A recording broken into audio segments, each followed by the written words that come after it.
Yo me voy a referir un poco a lo que llamo las guerras silenciosas, ¿sí? Recientemente un colega mío, Alberto Joyenreuter, no sé si lo conocen, cerca. el micrófono.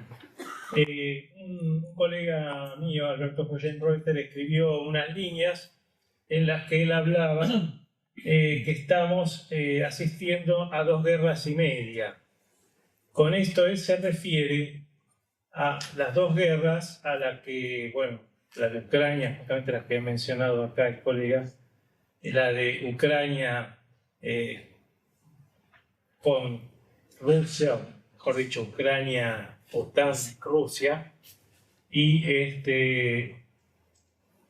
tenemos también la otra que es la de Israel-Hamás, en la cual también hay involucrados unos cuantos actores más como los hutíes de Yemen, Hezbollah, Irán, el territorio ahí se está comprometiendo bastante.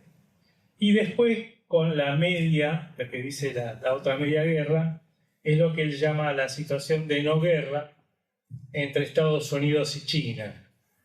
Entonces, esas serían las 2 guerras y media. La realidad es que los medios se ocupan de estas guerras, pero existen otras que hoy son las que uno puede denominar ignoradas o olvidadas, como la de Sudán, que estalló en 2011, la de Sudán, perdón, en abril del 2023, la de Siria de 2011, la del Sahel, conflicto del Sahel, que también ha mencionado aquí el colega Eduardo Biol, y tenemos también, por ejemplo, no podría citar muchas más, pero para citar una última, la que libra las Fuerzas Armadas del Reino de Marruecos con el Frente Polisario en el Sahara Occidental, que también ha provocado algunos temas de política interior en España, ¿no? Bien, estos serían por ahí algunos de los poquitos conflictos, de los tantos que podemos mencionar. Hay otras guerras que no son ni olvidadas ni ignoradas, sino que son percibidas o no son percibidas o son percibidas por pocos. Y estas son las guerras que se llaman guerra híbrida y la guerra cognitiva. En la antigüedad, la guerra operaba sobre 2 dominios, el dominio del mar y el dominio de la tierra, ¿sí? Con la aparición de los aviones, en lo que fue la Primera Guerra Balcánica en 1912-1913, aparece el dominio aéreo, que se incrementa durante la Primera Guerra Mundial. Así que ya aquí tenemos 3 dominios en el cual opera la guerra. Pero últimamente hay otros dominios más.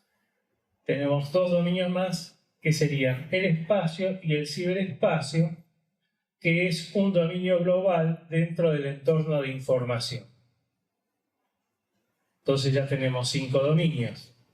Los antiguos de tierra y mar, más el aéreo, más el espacio y el ciberespacio. Pero la guerra sigue y ahora incorpora un 6º dominio, que es la mente humana. Por lo que la seguridad de un Estado debe operar sobre los 6 dominios: el aire, la tierra, el mar, el espacio, el ciberespacio y la mente humana. Con respecto a la guerra híbrida, no hay un consenso en cuanto a su definición. No es tampoco a mí un concepto que me seduzca, porque es complejo, no hay una definición en sí de la guerra híbrida, porque se asienta sobre otros 2 modelos de guerra que ya existían, que es la guerra irregular y la guerra asimétrica. Básicamente más sobre la asimétrica, ¿no? También. A mí me recuerda, cuando uno tiene que conceptualizar estas cosas que a veces se teorizan, ¿no? Me recuerda lo de las nuevas amenazas, un concepto que usaba mucho en la década del 90, cuando implosiona la Unión Soviética en 1991, empieza ese mundo unipolar y hay una emergencia, por eso también se llama nuevas amenazas o amenazas emergentes, que en realidad eran amenazas que atentaban contra la seguridad de los estados, la seguridad regional y la seguridad global, porque se trataba también de crímenes transnacionales. Podemos nombrar el terrorismo, el narcotráfico, tráfico de armas, tráfico de personas. Bien, ahora, nada de esto es nuevo, por eso yo no coincido con ese concepto de nuevas amenazas, porque si uno va a la Biblia y encuentra que Simón el Celote, uno de los discípulos de Jesús, era justamente celote, era un partidario, un patriota de aquella época que estaba en contra del dominio del Imperio Romano en tiempos de Jesús. Podían usar la violencia. Celote significaría celoso de Dios, celoso, fanático, ¿no? Y ahí viene el origen en realidad del griego, celotes. Y entonces uno puede pensar, bueno, entonces como muchos historiadores consideran que eso es uno de los antecedentes del terrorismo, el terrorismo tampoco es nuevo, ¿sí? Y también si pensamos, por ejemplo, en el asesinato del zar de Rusia, Alejandro II, en 1881, también tenemos otros antecedentes de terrorismo, por ejemplo, ¿no? Y ese fue el sexto atentado y no lo sobrevivió. Si pensamos en el narcotráfico, y yo pienso por ahí en la guerra del opio, donde aparece el Reino Unido, raro, entre 1839 y 1842, infiltrando, gracias a la Compañía Británica de las Indias Orientales, el opio que se cultivaba en la India, ¿sí? Y ahí empieza lo que ellos llaman el periodo de humillación en Chile, ¿no?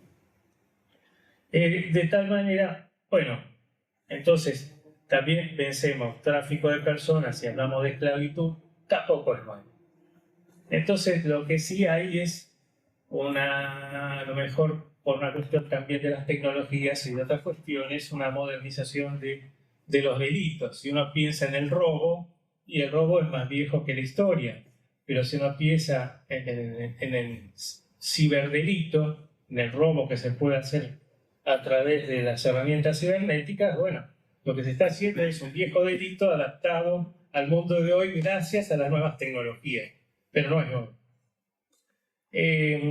De tal manera que con el concepto de guerra híbrida sucede entonces algo similar como les decía, pero vamos a aceptarlo para tener un parámetro en el que manejarnos.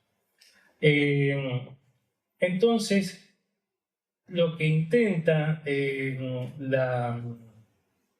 la guerra híbrida, lo que se intenta con la guerra híbrida, es emplear amenazas tradicionales, recurrir a acciones incruentas, pero es híbrida porque también paralelo a las incruentas pueden llevarse a cabo cruentas con fuerzas armadas o fuerzas de seguridad, por ejemplo, y que procura aprovecharse de las vulnerabilidades y debilidades del enemigo. ¿Cómo se implementa esta guerra híbrida? Bueno, pueden ser todo esto que voy a mencionar a la vez, pueden ser algunas de estas cosas. Todo depende a quién está dirigido. Por ejemplo, la desinformación y manipulación de la información, la propaganda, la intervención electoral, eso lo hemos sentido nombrar en los últimos años bastante, sabotaje, acciones económicas, acciones diplomáticas, tácticas convencionales o no convencionales, promoción de disturbios sociales al interior de los países, el uso del ciberespacio, la utilización de proxies, la interferencia en los sistemas de comunicación y demás acciones que tienen por objeto esmerillar las capacidades del enemigo y provocar el desánimo de su población. lo cual es muy importante, desanimar a la población. Y diría, miremos el barrio. Se trata entonces de una evolución en las formas de hacer la guerra, pero que tiene su raíz en lo que llamamos los conflictos asimétricos. En tal sentido, podría considerarse que se trata del empleo tanto de fuerzas convencionales como de tácticas irregulares. En los Estados Unidos, este concepto comienza a ser teorizado por el general James Mattis, que fue secretario de Defensa entre 2017 y 2019, y en el caso de Rusia, por el general Valery Gerasimov, que supongo que lo habrán sentido nombrar bastante porque ha tenido cierto protagonismo en la actual guerra de Rusia. O del Estado Mayor Conjunto. Es el jefe del Estado Mayor Conjunto, exactamente. Luego tenemos el concepto de guerra cognitiva, que en realidad también es una forma de guerra híbrida. Y se refiere a la guerra no convencional, que se vale de herramientas cibernéticas para alterar los procesos cognitivos del enemigo, explotar los sesgos mentales y el pensamiento irreflexivo y provocar distorsiones en su pensamiento para influir en la toma de decisiones y entorpecer sus acciones. Esto se trabaja tanto a nivel individual como a nivel social o colectivo. El objetivo es atacar e incluso destruir la forma en que el individuo construye su propia realidad, su autoconfianza mental. Su propósito es degradar el proceso de conocimiento y el uso de conocimiento.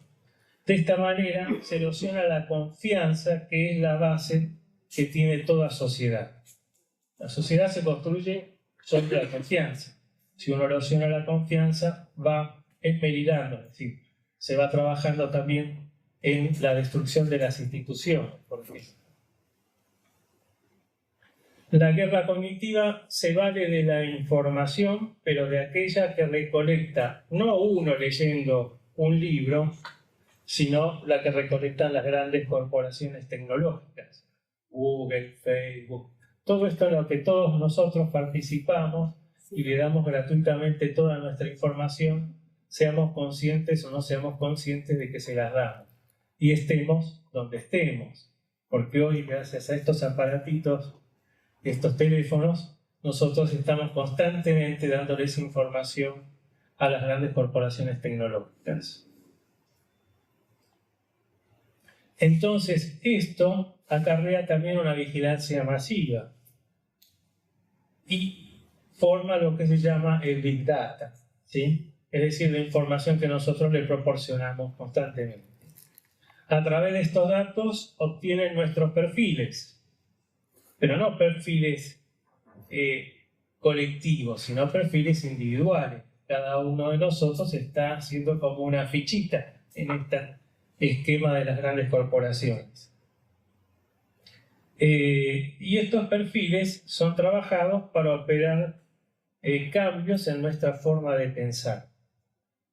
La guerra cognitiva tiene un alcance global y afecta tanto al individuo como al Estado como a las grandes multinacionales o organizaciones multinacionales y provoca el control del ser humano.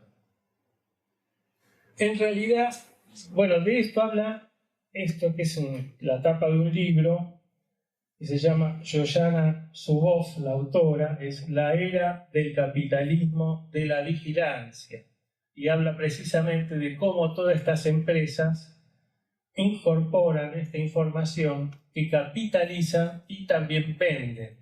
Es decir, lo que ella dice es, bueno, ¿cómo frenamos esto? Porque en realidad es como que dice, uno no cierra la puerta, porque todo esto uno lo mete dentro de su casa. No es que cierra la puerta y deja todas estas corporaciones afuera. No, tenemos el sistema Alexa por ahí, tenemos los celulares, tenemos Netflix, tenemos todas las redes sociales dentro de casa. Entonces, por más que cerremos la puerta, tenemos invitadas a todas las corporaciones a festejar el día con nosotros. ¿Sí? Bien. Entonces, esto es un serio problema que tenemos que ser conscientes de cómo lo tenemos que manejar. Ahora, el tema de la guerra cognitiva, que da lugar a este otro informe, Cognitive Warfare, que fue financiado por la OTAN en el 2020 y realizado por un militar francés retirado, François de Clusset.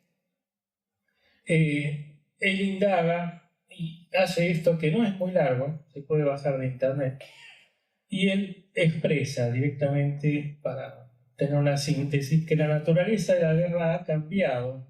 La mayoría de los conflictos actuales permanecen por debajo del umbral de la definición tradicionalmente aceptada de guerra, pero han surgido nuevas formas de guerra como la guerra cognitiva, mientras que la mente humana ahora se considera como un nuevo dominio de guerra.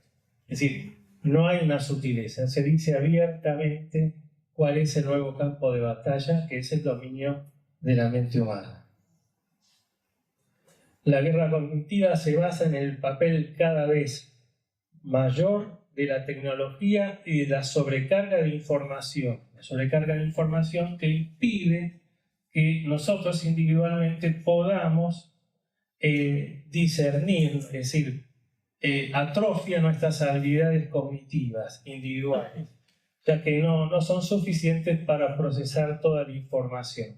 En los años 90 teníamos un término para eso, nada que ver los años 90 con los de ahora, en lo que es manejo de información, y no había redes sociales en aquel momento, la internet era algo novedoso. Se hablaba de infoxicación. Es un concepto que mezcla la información con la intoxicación. La sobrecarga de información. Esto es debido a que nunca el hombre tuvo acceso a tanta información como la que tenemos actualmente. Y la tenemos disponible. A veces la gente, como diría Milei, no la ve, pero uno puede, y toda la información está ahí, simplemente hay que ir a buscarla. Está todo. Si uno quiere, encuentra las cosas. Obviamente que sí pasa que a veces uno entra a internet y muchas cosas desaparecen. Esto también pasa, y no es casual. Bien. Hay algo que también es importante, la atención. La atención es un recurso ilimitado. La atención, nuestra atención, ¿no? La atención como individuo. Es un recurso ilimitado y desde este sistema lo que se trata es de acaparar la atención. ¿Para qué se acapara la atención? Para que no la acapare otro. Entonces se atrae la atención hacia las cosas que el poder global o las grandes corporaciones quieren que se atraiga. Y de ahí viene esto de que se recurre a denostar al que piensa diferente también. Uno lo ve mucho en los medios masivos de comunicación, ¿no? Como fácilmente se ensucia por ahí alguien que tiene una opinión diferente a la que los medios tratan de imponer en la sociedad. La gente, hoy no tenemos como en otra época medios que tenían una línea editorial política por ahí, pero eran independientes. Hoy los medios forman parte de las grandes corporaciones económicas, por lo cual nos imponen a nosotros, aunque no nos seamos conscientes de esto, toda la ideología necesaria para que aceptemos determinadas cosas o se favorezcan determinados negocios. ¿Sí? De tal manera entonces que la guerra cognitiva no está asociada a las armas, por lo menos no las tradicionales, sino a un tipo de armas que las podemos denominar armas neuronales o neuroarmas. Es una guerra silenciosa, hace ataques sutiles sobre todos nosotros y esos ataques son persistentes. No se trata de un control mental, nada que ver con un control mental, sino es algo mucho peor. Porque esta guerra no trata de cambiar nuestra forma de pensar, sino que lo que trata es de que pensemos como ellos quieren que pensemos. ¿Sí? Es Es decir, nos inoculan a nosotros para pensar de una manera como ellos quieren que pensemos. Esta es la diferencia del sistema este. ¿Y de qué se vale? Se vale también del emocionalismo y del infantilismo. Nosotros somos, yo siempre sugiero a los alumnos que lean mucho sobre neurociencias, para que también sepamos cómo funciona nuestro cerebro, porque nosotros hoy, las neurociencias dicen que no somos seres que razonan, sino que somos seres emocionales que razonamos. Es diferente la visión de la neurociencia hoy, ¿sí? Y nosotros sobre cómo tomamos las decisiones, porque uno siempre dice las decisiones se toman a partir de la razón. No, las decisiones se toman a partir de las emociones, de la emoción.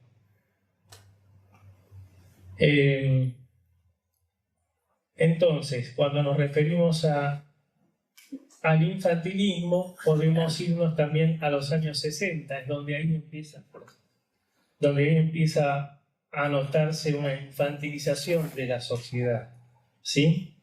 ¿En qué se manifiesta esto? En una escasa lectura de libros, por ejemplo. La gente hoy prácticamente no lee libros, está todo el tiempo conectada a su celular, por ejemplo, o a la televisión. En la forma en que nos expresamos, usamos cada vez menos lenguaje, menos palabras. Ni hablar los adolescentes en el día de hoy, más con las redes sociales. Y qué mal se escribe con las redes sociales. Y cómo no usamos los signos de puntuación, con lo cual yo a veces hago juego en clase de cómo uno, por no poner una coma, da a entender todo lo contrario. Es decir, le pregunto, por ejemplo, describo no tenga piedad y digo cómo le perdono la vida. Es sencillo, tengo que poner una coma después del no. No, coma, tenga piedad. Si no, parece que estoy incitando al crimen, ¿no? Bueno, estas cosas que nos llevan a una infinidad a veces de malas interpretaciones en WhatsApp, correos electrónicos y demás, por no usar los signos ortográficos.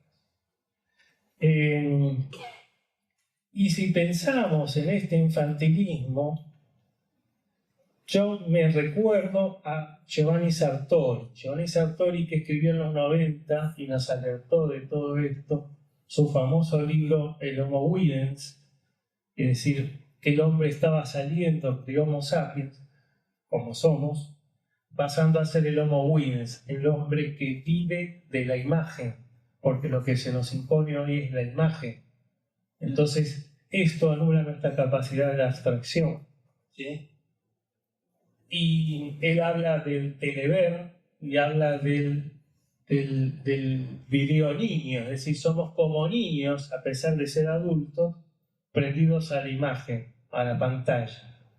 Y esto nos anula nuestra capacidad de entender, o por lo menos la va mermando, ¿sí?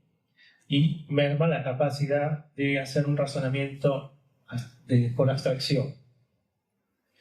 Si vamos un poco más atrás todavía que el amigo Giovanni Sartori, podemos pensar en Fahrenheit 451 de Ray Bradbury, ¿no? Que también habla de ese mundo tecnocrático. Giovanni Sartori ya nos alertaba a mediados de los 90 que estamos tendiendo a un mundo de una tecnocracia totalitaria, que diría que si no la estamos viviendo. ¿Sí? Entonces es importante también saber que la toma de decisiones no se basa en la razón, como les decía, sino en las emociones. Se trata entonces de que las personas, nosotros, adoptemos la actitud correcta. Esto entre comillas de la actitud correcta. La actitud correcta para el poder que maneja esta guerra cognitiva, ¿no?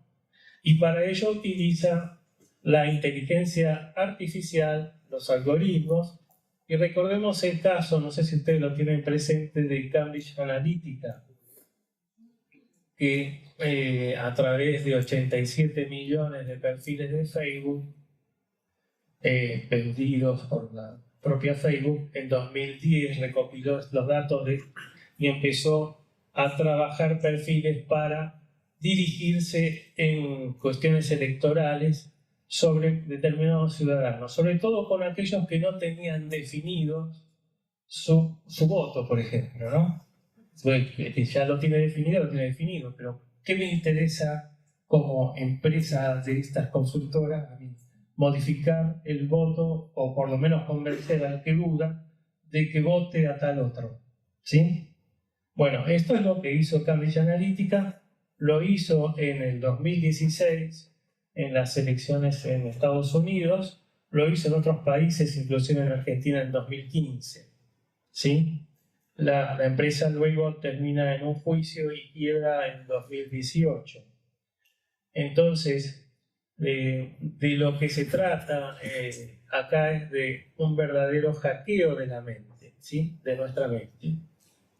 El hombre es inoculado, como si esto fuera un virus, con una nueva forma de pensar y de esa manera también se convierte en un arma, porque ese hombre convencido de que acepta determinada cosa y que la está razonando por sí y no se da cuenta que su razonamiento es inducido, a su vez va y transmite con ese convencimiento y ese fervor a otros, entonces termina siendo parte de esta arma de la guerra cognitiva.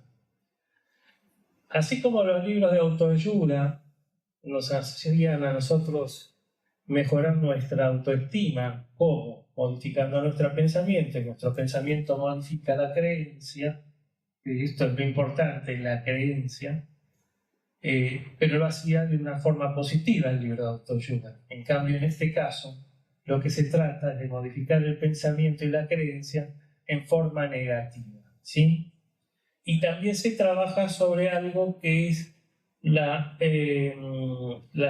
inmediata sensación de esperanza o de placer, ¿sí? ¿Cómo se obtiene esto? Y bueno, lo obtenemos en las redes sociales. Con el me gusta, nosotros empezamos a alimentar nuestra autoestima, ¿sí? Entonces, estamos hiperconectados, esperando el me gusta, esperando el retuiteo de lo que nosotros posteamos en Twitter, y todo eso es lo que aumenta nuestra dopamina y nuestra sensación de placer, que es efímero, es un placer efímero, pero que es muy útil porque justamente sirve para seguir distrayéndonos de las cosas importantes que ocurren en la sociedad. Es decir, es todo un esquema que nos invade, que nos envuelve, como nos envuelve la desinformación y las falsas noticias, pero esto es mucho más peligroso. Lleva a que el ser humano acepte como lógico lo ilógico. Entonces, lo que podemos nombrar como características de la guerra cognitiva es que es silenciosa, es global, apunta a enemigos y propios, porque también hay que convencer a los propios de determinadas cuestiones, ¿sí? Y es permanente. Se vale de las ciencias como la neurobiología, la informática, la biotecnología, la psicología, y se basa también de la tecnología, inteligencia artificial, digitalización, Big Data. Para terminar, ¿podemos enfrentar esto? Se puede si cada uno de nosotros asumimos que estamos sometidos a esto y empezamos a trabajar y a desarrollar nuestra gran capacidad de discernimiento, algo que venimos perdiendo día a día, minuto a minuto, y además a través de la resistencia. Nada más.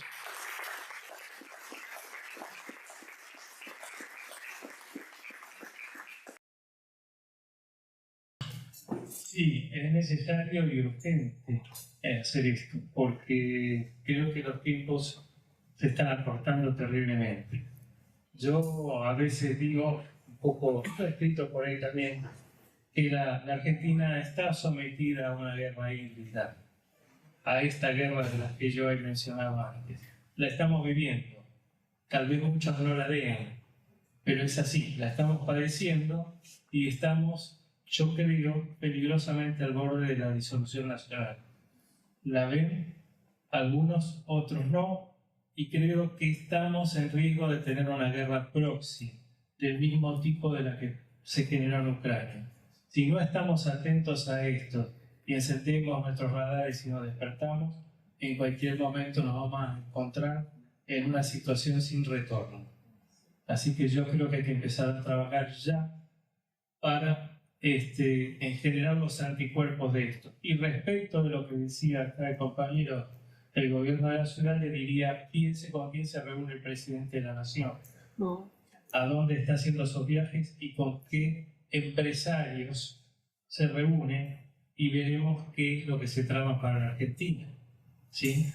Yo creo que el otro día estaba hablando un proveedor de servicios agropecuarios, él me comentaba acerca de la llegada de Starlink, de Elon Musk, y él me decía, es para el productor agropecuario mucho más importante ARSAT y funciona mucho mejor y es más económico, porque además también le da en comodato los equipos, que traer Starlink, que además se va a tener que comunicar con alguien que habla con acento mexicano, nicaragüense o lo que sea, y no con alguien de la Argentina. Y él me decía, hay que tratar de fortalecer al SAT. Y dije, bueno, escribí un artículo donde vos me hables de las ventajas de ARSAT, porque creo que nosotros tenemos que empezar a defender esas empresas estratégicas, porque en el gobierno, en el menemato, hemos perdido los ferrocarriles, hemos perdido buena parte de las aerolíneas. ¿Qué se procedió ahí? A la desarticulación del territorio nacional. Estamos en una nueva etapa de desarticulación del territorio nacional que se lleva a cabo a través del cierre de más ferrocarriles, que por si no lo saben es un plan de Estados Unidos que se presentó en los años 60, los 50 y pico, el plan Lati, que se le presentó a Frondizi no lo pudo llevar a cabo. Algo hizo el gobierno militar, pero Cavallo y Mel pudieron llevarlo adelante, con todo, también con la complicidad de algunos sindicalistas ferroviarios, ¿no? Dicho sea de paso. Entonces ahora, si una vez que se cierra esto, que se cierra el correo, que además del correo es comunicación, que se cierran agencias del Banco Nación, estamos diciendo que el Estado está abandonando territorios a donde realmente la única presencia del Estado es el correo, es el banco, es aerolíneas. Entonces creo que eso es importante evitarlo y empezar a encender las luces de alerta, porque esto, ya les digo, estamos llegando tarde.